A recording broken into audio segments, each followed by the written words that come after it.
Welcome back, AP. All right, welcome back to it. Welcome back to a gorgeous Sunday afternoon. Really glad that I can kind of like sit and chat and talk to y'all about one of my favorite subjects, which is the lead up to World War I, right? I absolutely think that as a historian that World War I is probably one of the most underrated, undersold, and undertalked about and undertaught things that exist in a lot of American education systems, right? And a lot of it has to do with the fact that we weren't very involved in it, right? Get off my shoe.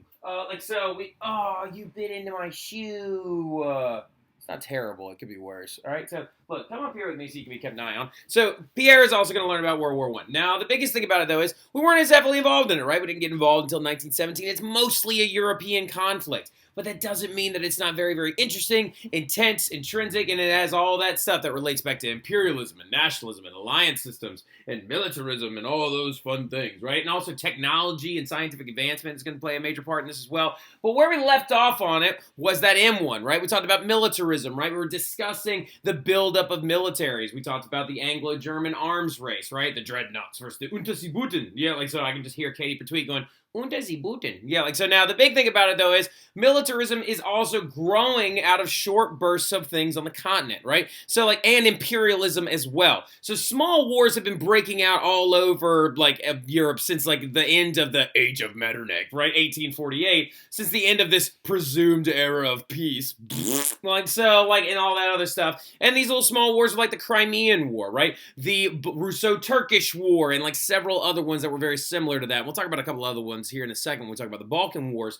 Now, also, imperialism was pushing the, like, quote-unquote, their believed need, right, to actually, like, create more weaponry and stuff like that so they could actually take over areas that didn't belong to them even a little bit. But militarism is growing out of this short burst of war on the continent, and because of those defensive alliances that were created, now with Germany isolated in the middle, with alliances going to be held up by Italy, Austria, later on the Ottoman joins them as well.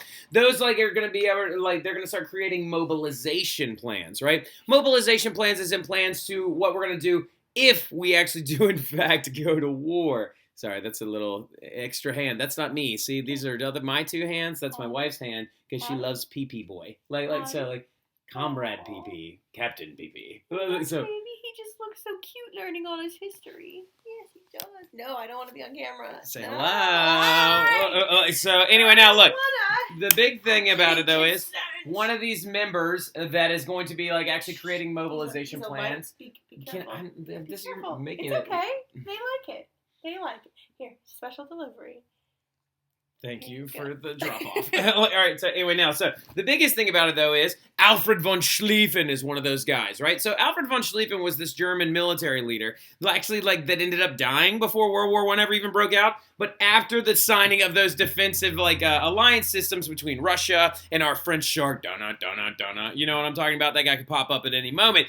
After those things, they're going to start creating mobilization plans for if a war does break out, what are we going to do about it, right? And so Alfred Schlieffen's plan was probably the best one that had come up, and we'll talk about it a little bit later on. But don't think that they aren't considering going to war during these time periods. Now, another big thing about militarism, though, the buildup of those militaries, the growth of those militaries, making your military as big and bad and as strong as you possibly can, a lot of that was also promoted through political structure, right? So a lot of these like different like European politicians were promoting militarism as a way to create jobs as well and to win over political votes and things like that. So it was promoted as a distraction to political conflicts, right? The parliaments and the different legislative bodies are promoting the buildup of these militaries because it secures labor and jobs. For example, before a vote came out in the British Parliament to create more dreadnoughts, there was a very famous phrase that was chanted in the streets by industrial workers, and they were saying, "We want 8 and we won't wait," as in we want to make 8 more dreadnoughts to provide people with jobs and to secure income and to give laborers the ability to make more money so they can provide for their families, right? So this industrial complex is also feeding into the military complex. That's why sometimes it's known as the military-industrial complex, right? So really quick, though, then you're going to see the growth of this concept. So think about this like just strategically. Think about this historically, right? You got all these major countries now with gigantic empires, with humongous militaries, with all this stuff that's going on. Hey, stop wrestling. Come here. Quit wrestling. Like now, with all these things, they're not just going to sit there with them and do absolutely nothing about it. And you also have this place that's growing in aggression and growing in anxiety, and it's called the powder keg, right? So the powder keg is a metaphorical concept that alludes to the political instability and the like crazy like the we're about to explode into war state of one particular area in Europe, right? And it's also known as the Tinder Box, right? So basically what I'm getting at is everybody's got these really big militaries. Everybody's ready to go to war. They're just looking for a place that's going to erupt them into war, right? There are literally people, workers that are actually existing in Europe that want war. They want war like in a large scale in Europe so they can prove their nationalistic fervor, so they can use those things gained from imperial colonies, so they can aggressively put out there that like, oh, Germany is the best, or oh, France is the best, or whatever, right? So they're all just waiting around for a reason. And the reason is going to be that powder keg concept, that metaphorical concept of an area in Europe that's about to like explode into war. But where would it be? Where would this powder keg be, right? When we're talking about the powder keg, a small area of Europe that is so aggressively just like that they're ready to explode into war and drag all these alliances in there with them, where would this area be? I wonder. Oh, well, wait, I heard her in the back. Annabelle Morgan, that is exactly right. The Balkans, right? The Balkans is going to be the area known as the powder keg of the Tinder Box. And the Balkans is this area right down here that usually includes Serbia, Bulgaria, Romania, Greece, Macedonia, Montenegro, Albania, Bosnia, Croatia, and Slovenia, if you want to argue about it. Now, the big thing about it, though, going into it, is that area was the area known as as the powder keg, or as the Tinder Box. And everybody was like, look, if the war is going to start somewhere, it's probably going to start there, right? Now, getting into it a little bit, why can't you let me just record that? Well, my wife dancing with sunscreen in her hand and sunglasses on. No, so, like, she is the powder keg. She is the area that is about to erupt this house into war. So now, what? She said, yeah, that's true, right? It's like, so anyway, now. Yes, she did say that. All right, so anyway, now the big thing about it, though, is going into it, the reason why it's this area, the reason why the Balkans is becoming such a hot commodity area, an area of such political tension that might send the entire continent into war, a lot of it has to do with the fact that the Ottoman Empire is dying, right? Like, so the Ottoman Empire is a lot like the Holy Roman Empire, right? It's outlived its use, and it's just kind of eking along, like, really, really slowly. So the Ottoman Empire is losing territory left and right, and they've been losing it since before the revolutions of 1888, or 1848. As some of y'all remember, I'm sure, Greece liberated itself in 1830, right? They liberated themselves and actually went for, like, independence. And Lord Byron died during that entire thing. Not actually seeing any combat. He just got sick and stuff like that. Now, the big thing about it, though, is the Ottomans were already losing territory. And after 1830, not only was Greece an independent territory, but Serbia was an independent territory, and there was a lot of land left up for grabs. Well, the thing about it is, these newly independent areas of Serbia, Romania, Bulgaria, and Bosnia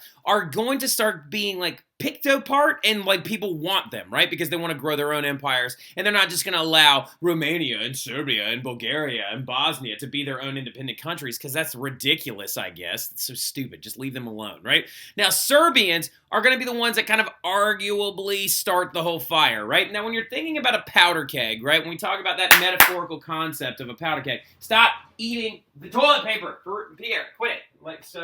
Now, anyway, so Pierre is like the Serbian in this sense. He's just in there eating toilet paper in the bathroom. Now, like, the idea, though, is that the powder keg, what, huh? What's wrong with Serbians? No, nothing's wrong with Serbians. Serbian? Huh? What makes you think Serbians are doing that? No, they're eating toilet paper out of the... No, like, as in they're going to have the event that's going to erupt everybody into war. Oh, I see. Yeah, there you go. Not that Serbians are actually eating... Okay, Maria doesn't really understand metaphors that well. So, so not political metaphors anyway. So now, like, the big thing about it, though, is in the long run, a powder keg. Maria, do you know what a powder keg is? Like, let's say powder keg. Do you know what it is? Like, physically, like, what is the image of a powder keg? Isn't it something to do with, like, cannons and stuff? It does have something to do with cannons and stuff. It's where they store the gunpowder, right? Like, so a powder keg, what it is like a big barrel of gunpowder that's used to actually put into cannons and things like that. And the idea is that there's a trail of black powder that's going to lead to this powder keg and cause it to explode. So when you're talking about Serbia, people could argue the fact that the Serbians are the ones that, like, drop the match onto that trail and, like, now, I wouldn't argue that. I think it's Austria's fault. I think Austrians the one who filled the powder keg, didn't store it properly, and then let it explode. But, you know, we can, like, look at that on our own skis, and we'll talk about, like, who lit the fire and stuff like that here in a minute. But the big thing about it is Serbians during this time period, following the liberation of Greece, are going to create their own country as well in 1830, and they're going to start pushing for a solid Serbian state, right? They want a Serbian country, and they get that after 1830. There is a place called Serbia after 1830. But there's a huge problem to this whole construct, say. But the problem is Serbians exist everywhere, right? So this is a lot like when we were talking about, or y'all were talking about, I'm sure, in some other class at some point, like this idea of like an ethnic minority or an ethnocentric area, right? So Serbian is more of a cultural group, and they exist everywhere. They're not landlocked into the borders of this new Serbian state. There are plenty of them, including in areas like Bosnia, which is going to be an area that it gets annexed by Austria. And this entire event going forward is going to be known as the Bosnian Crisis, right? So Austria annexes Bosnia after the Ottoman Empire loses that territory. And you can actually see this in this political cartoon right over here, where you can see literally like that guy is now the new Tsar of Bulgaria. This is the leader of the Ottoman, the Haib II, and that's Franz Joseph, the leader of the Austrian Empire, that as you can see is pulling away Bosnia and Herzegovina into his own empire, right? So the thing about it is, when you're really talking about it, when you're really looking at it, the Bosnian crisis is a very important thing, and it's going to help lead to this. These things known as the Balkan Wars, right? So what's going to end up happening is Serbians are going to be mad at the Austrians because the Austrians have annexed Bosnia. But the Serbians are also mad at the Ottoman because of the fact that they actually still control a lot of people that don't necessarily belong to them. They still control a lot of areas of Bulgaria, a lot of other areas of eastern Greece, right? And so these Balkan Wars are going to erupt, and it's two large-scale conflicts where the Serbs and the Croatians, and or not the Croatians, but the Serbs and Bulgarians and Romanians and a bunch of the other different Balkan nations allied together to fight the Ottomans for territorial and cultural gains, right? And they last from 1912 to about 1913. So a lot of people always ask me, they're like, oh, Mr. Terry, well, why didn't the Balkan Wars lead to the World War I? Why didn't that erupt everything into World War I? If two wars were fought a year before World War I exploded, why didn't that blight the powder keg? A lot of it has to do with the fact that it was localized, right? And the Balkan nations of Serbia and Bulgaria and Romania, they don't have enough necessarily pull at this point, politically speaking, and also because they're winning, right? Like, so the Balkan Wars were winning, Russia was sending them aid and weapons and things like that, but they end up beating back the Ottomans. But in this whole melee and in all this craziness, Austria is going to end up cornering the Serbs after the Balkan Wars, and since the Serbs cannot take on an empire like Austria, they end up stripping Albania away from them, which is another area that's like kind of like southwest of them. So to give you an understanding of what's going on in the long run, Serbia is mad at Austria because they're annexing Bosnia, and Bosnia has Serbs in it. Like, Serbs live there, right? Like, Serbian people live in Bosnia. So that means that Serbs are now also controlled by Austria. Now, the Serbians on the flip side are having to fight off the Ottomans to get them out of the Balkans completely and liberate some of the Serbs there as well. So now, in this entire thing, Austria is now annexing Albania, which has some ethnic Serbs in there as well. So the Serbians are furious at this point. A lot of them are so mad, in fact, that they're creating pro-Serbian groups known as, like, the Black Hand or Young Bosnia, right? Now, here's the big thing. I'm sure y'all talked about this in Mr. Wooderson's class. I know for a fact that you did. He told me all about it. He always brings up the Black Hand, right? Well, the thing about it is that the Black Hand is a Serbian group. And the big thing that's going to start World War I is going to happen in Bosnia. So some kind of, like, there's a misnomer here, okay? A lot of people, even like Trivia Crack and like other people that exist in the world, Jeopardy even, thinks that the Black Hand was responsible for the event that we're about to talk about that catalyzed and created World War I. But they actually didn't. Okay, so like the Black Hand gave weapons and money to a group that actually started World War I, but they themselves did not directly do that, okay? The Black Hand was actually trying to focus on controlling the new government that was existing inside of Serbia and make it ultra-nationalist. They were using like a lot of political pressure, ransoms, kidnappings, assassination threats and stuff like that. But the big thing about it is they gave a bunch of money and a bunch of like weapons to a group known as Young Bosnia. Now, Young Bosnia was an actual group of very young men that were from Bosnia that were ethnically Serbian, okay? They sent money and weapons to them so they could assassinate key political figures inside of Bosnia as a way to disrupt the internal organization. So the Black Hand themselves did not actually pull the trigger in the big event, of course, that everyone knows as the assassination of Archduke Franz Ferdinand, right? Now, the thing about this event, okay, like I just said, The Black Hand did not go in there and shoot this guy, okay? What actually happened is they gave money and stuff to young Bosnia, and young Bosnia went in there and did that, right? Now, here's what you got to understand. I am very upset with Mr. Wooderson because he taught y'all this last year, right? He taught you about the assassination of Archduke Franz Ferdinand when this is a big moment for me every single year to tell you the entire crazy story that is the assassination of this guy, Franz Ferdinand, right? Now, really, really quickly, there are some things that I know he didn't go over, though. For example, I'm sure he told you that the Black Hand was the one responsible for actually assassinating Franz Ferdinand. Not true, right? Like, that actually didn't happen. Young Bosnia is the ones that are in charge, or actually responsible for assassinating Franz Ferdinand. Now, he probably also didn't tell you that there was an earlier assassination plot and, like, all this other stuff, but it's a very long story, and I don't want y'all to be staring at the same screen image the entire time, so I'll tell y'all the crazy story of the actual assassination. But I know he did tell y'all certain things. For example, he did tell y'all that it happened in a convertible, right? That it was actually during a parade, and it was when Franz Ferdinand was visiting Bosnia, right? So Franz Ferdinand, who he is he's the second in line for the throne, right? So when Franz Joseph dies, because Franz Joseph's son, Prince Rudolf, is dead as well, this guy is the closest living male heir to the Austrian Habsburg Empire. So Franz Ferdinand was going to be the one that takes over the Austrian throne, right? And so what he was doing was he was going around his different areas of his empire, shaking hands, kissing babies, having parades, and doing all this other stuff, right? It's a very, very common thing. But something y'all probably know of as well is that, like I said, there are these Serbians in the background that are very, very upset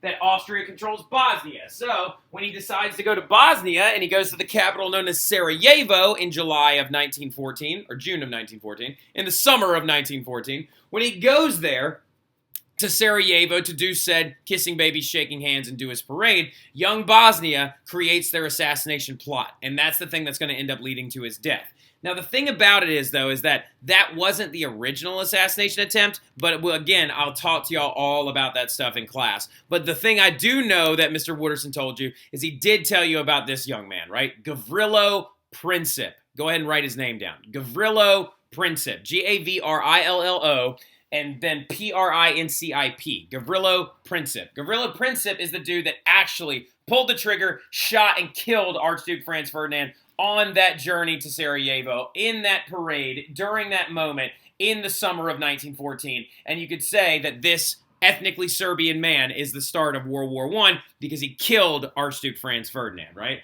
Now, again, this is like not a completely fleshed out idea because really the Archduke Franz Ferdinand assassination was like not even that big of a deal, like to a lot of people. But in the long run, what ends up going down, okay, is that this guy shoots and kills Archduke Franz Ferdinand. He was sitting in his, I know Abigail Whittingham was like, sandwich shop. He was at a sandwich shop. He had a cup of coffee and a sandwich. And he saw him and he ran up and shot him. Yes, that's true, right? But of course, this followed a crazy day that came before when him and his 5 buddies tried to blow him up first, much like Alexander II of Russia, right? So now the thing about it, though, is that this assassination is going to be a big key event, okay? Now, the thing about it is after the assassination happens, after it's all over, after it's all done, you need to understand you won't believe what happened after Franz Ferdinand gets shot, but what happens is all the leaders go on vacation. Now, like I was saying this in class the other day, Franz Ferdinand's funeral was one of the most underattended things that existed in the history of the Austrian Empire. Like his death was not seen as something as crazy as textbooks make it out to be, right? And also a lot of it has to do with his wife and all this other stuff, and we'll talk about that in class, but just to give you kind of the context, Franz Ferdinand's wife is a woman named Sophie, and she was not a noble-born person. She was actually considered a part of the commoner class, and that's why at the funeral, hers did not have as many decorations on it, and her casket was mounted a full 20 inches lower than Franz Ferdinand's, not because she was his wife, but because she actually wasn't of noble birth. And Franz Joseph never went to this funeral because he despised Sophie so much, because he was like, oh, Franz Ferdinand, why did you marry this commoner? And it created a lot of strife between the two of them, and Franz Joseph and Franz Ferdinand did not like each other, even a little bit. They were not fans of each other at all. And so, after the assassination, what Franz Joseph does is he goes on vacation, right? And we talked about that in class the other day, that everybody did not react immediately and start declaring war on each other because of this assassination. All the leaders went on vacation, The thing that ended up happening that could be considered just as much of a cause of World War I as the assassination of Archduke Franz Ferdinand is the blank check that was given in the July crisis, okay? So here's the thing that ends up going down. What happens is, before he leaves for vacation, Kaiser Wilhelm II tells Franz Joseph that no matter what you decide to do during this war, Germany will back you 110%. That's the blank check. Because what a blank check is basically the concept that I can write this check for as much as I want, for as much money as I want, right? And so here's the blank check concept. There's Franz Joseph and Wilhelm II. The idea is that he's handing him a blank check and being like, look, whatever you decide to do, I will fill in that amount. I got you. You can do whatever you want. So what ends up going down is that while Franz Joseph is away on vacation, Austrian ambassadors go to Serbia and they begin to demand things, right? And that is known as the July crisis. So the July crisis was during the month of July following the assassination of Archduke Franz Ferdinand. Austria begins to issue a series of demands onto Serbia. And these demands include crazy things that Austrians know the Serbians can't do, like demilitarize, to oust the Black Hand out of any kind of like political things going on, which they don't know who they are and can't find them. They're a terrorist organization, right? To destroy any pro-Serbian nationalist groups, to do this, to do that. These crazy intense demands issued by Austria on Serbia, knowing that Serbia can't comply and knowing that they can't do them, right? And so what ends up happening after another crazy event, and then there's like a drunk Austrian ambassador and somebody gets stabbed and like all this other crazy stuff. When Serbia can't actually do this and then everything starts going forward, when Austria begins to demand these things, Russia starts mobilizing its military. Now, why do they do this? Because Russia can see on the horizon that war is about to start, right? They're like, all right, we're about to go to war because what's going to happen is they're going to demand that Serbia do all these things after this guy that nobody liked even got shot or whatever. But we know that it's not going to work out, and we know that Austria is probably going to invade when Serbia says they can't do it. Well, remember, Pan-Slavism, right? Russia is not about to let anybody pick on their little buddy Serbia, and so when this all goes down, Russia mobilizes its military to prepare for war, basically as a threat to Austria being like, yo, if you invade Serbia, we're coming, right? Like, so we're showing up and we're going to back Serbia. And if you try to attack us, France is going to attack you. And what ends up happening is the dominoes begin to fall. Austria declared war on Serbia in July of like 1914, July 28th, 1914. And because of that, Russia then declares war on Austria. Germany then declared war on Russia because of that blank check concept, right? Of the idea of like, oh, if you declare war on Austria, we told them that we would support them no matter what happened, so they declared war on Russia. And out of fear and trying to use this Schlieffen plan that actually Alfred Schlieffen had came up with these mobilization plans long before the war had ever even started, Russia turned around and declared war on France in 2 days, right? So they were like, okay, and then they just went in there and smacked them, right? So like, that's where this thing known as the Schlieffen plan kicked in. Okay, you're like right in my face, buddy. You're like Schlieffening right in my face. Now, so the big thing about it though is what happens is immediately after like France and Germany declare war on one another, you're gonna see this thing kick in known as the Schlieffen plan. So if you're Germany and you're now on two sides, you're about to be attacked. So World War I began, boom, basically August 1st, of 1914, when Germany starts declaring war on people left and right, literally left and right of them, right? So the Schlieffen Plan was an idea to try and attack France as quickly as possible and try to knock them out of the war early so they can turn and focus their attention on Russia, right? So I want you to think about it this way. Think about where Germany was located on that map, right? So I'm going to show it to you really quick, actually, just so I can make sure that you understand it. 1914 blank map. All right, so here we go. Now, there it is. All right, so if this is the map of Europe in 1914 when like the entirety of World War I is about to break out, right? So you've got your important key players in this. You've got Germany right there, Austria right there, Russia's right there, France is right there, okay? So the idea, in a sense of this idea, is that Germany wants to invade France quickly so they can avoid a two-front war. So that way they're not being attacked on both sides. They want to sweep in there as fast as possible, knock France out of the game so they can then actually turn their focus on Russia and try to like defeat them, right? Now, funny enough, this was a bad idea. You should have gone the other way around, but we're not going to get into that right now. So, in the long run of what ends up happening is that Germany tries to sweep in aggressively on France. Britain, all the while, is sitting over here being like, look, if you touch a foot in Belgium, they're neutral and they declared themselves neutral, then we're going to come in and attack you as well. So the thing that ends up happening, though, is the Schlieffen Plan was the context of trying to use a large percentage of the military to sweep in, knock out Paris, and then send the entire military over to Russia. But the reason why it failed is that the guy who had came up with it, Alfred von Schlieffen, actually died before the war ever even started. He died in around 1907, like 7 years before it ever broke out. Alfred Schlieffen, though, his original plan was sweep 90% of the military in through France, knock them out quick, go focus on Russia. Well, the thing about it is after Schlieffen died in 1907, every military man came forward and was like, well, maybe we don't need to use 90%. Maybe we can do France in 85%.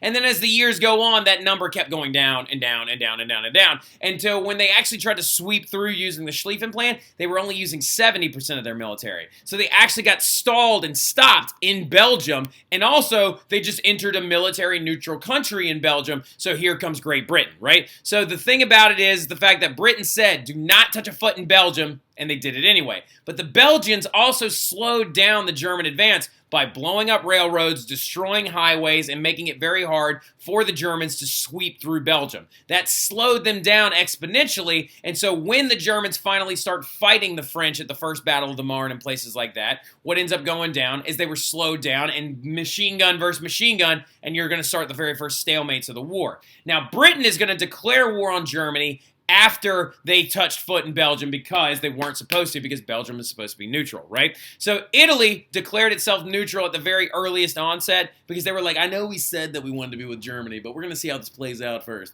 The Ottomans, though, are then also going to declare war on the Triple Entente, which is going to make them a part of the Central Powers in October, right? So as you can see, this domino effect played out, and now you've got Germany fighting a two-front war. Russia's involved, Germany's involved, Austria's involved. You've got France is now in it. You've got the Ottoman Empire. Britain's now involved. So we now are looking at a worldwide war, right? Now, the thing about it is, why is it a worldwide war if it's only happening in Europe? It's because fighting is also breaking out in the imperial colonies, right? There are fights in Africa going on. There are fights or battles going on in India. There are battles going on anywhere who has picked a side, right? And so you now have a worldwide war on your hands. So the thing about it is we've got the very, very important basis of why this war broke out this way. I know I glossed over the assassination of Franz Ferdinand, but like I said, we're going to talk about it in class and like piece it all together. Now, and I spend a lot of time talking about why these countries wanted to fight this war in the very, very. So in the long run, though, like I said, we'll talk about all that stuff in class and everything like that. But all of you knew that this war was coming, right? Every one of you, I know Jordan Hayes is like, yeah, we all knew that this war was coming. Like the second that you saw like imperialism growing and militarism growing and the technology growing and all this stuff, it was a matter of time. And so that's a big thing that plays in to the emotional fervor of this war, right? So they didn't also call it World War I at first. They referred to it as the Great War because it literally involved almost 90% of the continent of Europe, right? So the thing about it is, when it started, there were parades in the street, right? I'm not even kidding you when I say that, okay? When it started, people talked about there were parades, and everyone was gallantly running into places to actually, like, recruit themselves into the army. They were running into army recruiting offices saying, I demand to go to this war. Men were showing up as young as 18 with this fervor being like, nationalism, yeah, Germany rules, France rules, we're going to go kick your butts, blah, blah, blah. And so as you can see right here, look at the faces of these young men that are going off to war. These are French soldiers going off to war, and they're cheering and they're excited because they think they're going off to do a good thing. Here are German men going off to war, receiving flowers from women in the streets because they're going off to fight gallantly for their cause and country, and blah, blah, blah, blah.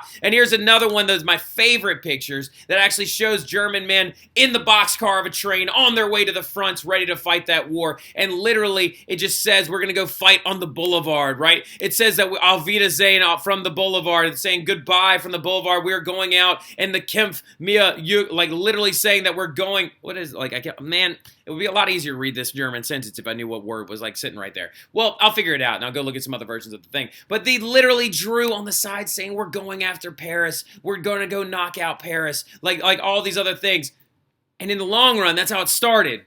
But then this is how it went, okay? Like, this war was disgusting. Like, this war was going to be the very first war that used industrial military technology, biochemical weapons, and it's going to leave millions of men missing limbs, missing arms, forever destroying families and things like that, because it was absolutely grotesque. It was fought in the mud of fields and in trenches, in a constant fear for your life for the entire time. This war is going to cause the very first evident and like actually like what is the word I'm looking for here? This war is going to cause the very first instances of a disease that they refer to as shell shock, but it actually is the first, very first evidence of PTSD, right? Because no war had ever caused or seen these things, right? So, like, you literally have these men living in trenches up to ankle-deep water every day. And here are men right there that have gotten hit by a mustard gas attack, which the very first thing it does is blinds you, right?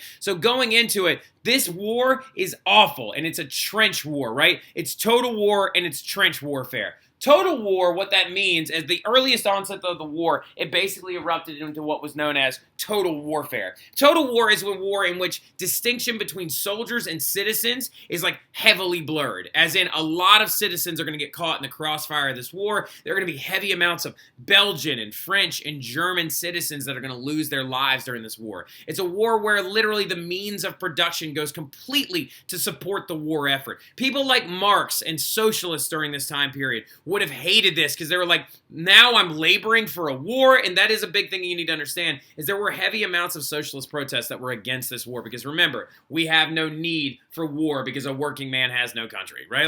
Now, big thing about it though is, why trenches? Why did the war evolve into this? Why did it evolve into this concept of like trench, no man's land in the middle, right? Well, the reason why is because it all started at this place, the First Battle of the Marne, right? The First Battle of the Marne is the first battle that occurred on the Marne River, right? So the Marne is an area that is it's an offshoot of the Rhine River, and at the Marne, the French and the Germans clashed at the very, very first massive conflict of the war. Now, at that war, it was at that battle, at the First Battle of the Marne, Claire Kirsch, I know you're into this right now. You're like, tell me more, please. So now the big thing about it is, the First Battle of the Marne is going to be the very first time that this weapon had ever been seen, right? That right there is a fully automatic, water-cooled machine gun, right? So as you can see right here, you see the tank on the end of the actual barrel, that's got water inside of it, right? And so that water was used to help prevent the barrel from warping. So when these guns were pulled out at the First Battle of the Marne in September of 1914, what's going to happen is the French are going to dig trenches to get below the machine gun fire, and that's going to be the very first instance of trenches being dug. These right here are Austrian and German soldiers that are showing up to fight this first level of the war. They have semi-automatic rifles. They're hiding behind a ditch right there, but eventually they're going to begin to do what's known as dig in, right? They're going to start digging in, and what's going to happen is the very first trenches are going to be dug at the First Battle of the Marne.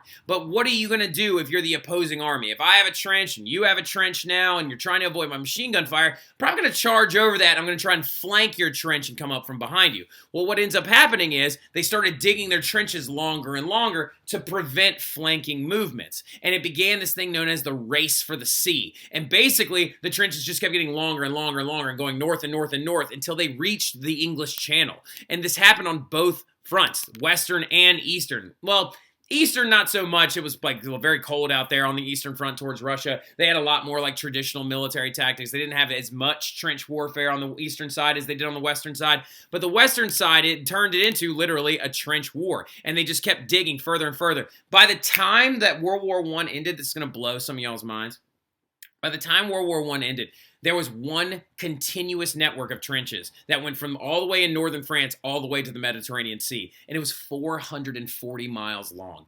440 miles of this, right? Now, this is an actual aerial picture of the trench warfare sites and the remnants of trench warfare that happened in France. And so, this right here, this area is known as no man's land. It's the area between the trenches. And as you can see, it's not just one trench and another trench and then calling it off. It's a trench network. There are communication trenches and supply trenches and other trenches that actually go from all the way back to where the troops are being held in reserve all the way back there. This area area of no man's land is the area that separated the enemy trenches from one another. And it's where they used the earliest weapons from 1914 to 1916. Rifles, machine guns, artillery shells, and barbed wire. I don't think you understand how important barbed wire is to this entire thing, right? Now, we'll talk about barbed wire here in a second, but rifles, as in semi-automatic rifles, breech-loading ones like the Dreiser needle gun are going to be used. Machine guns are going to do heavy, heavy costs. And the only way to attack each other in a trench warfare is to do what's known as going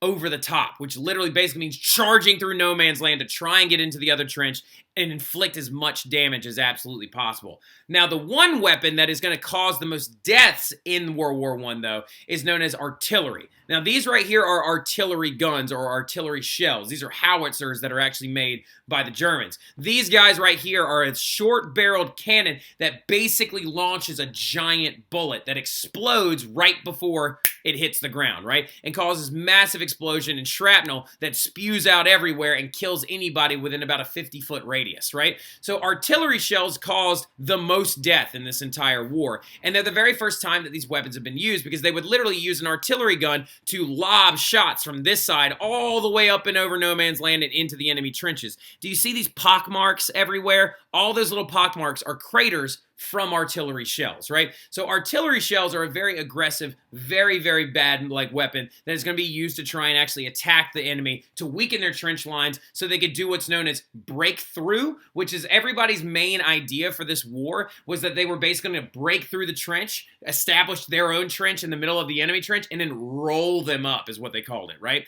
Now, the thing about it is that was borderline impossible because of barbed wire, right?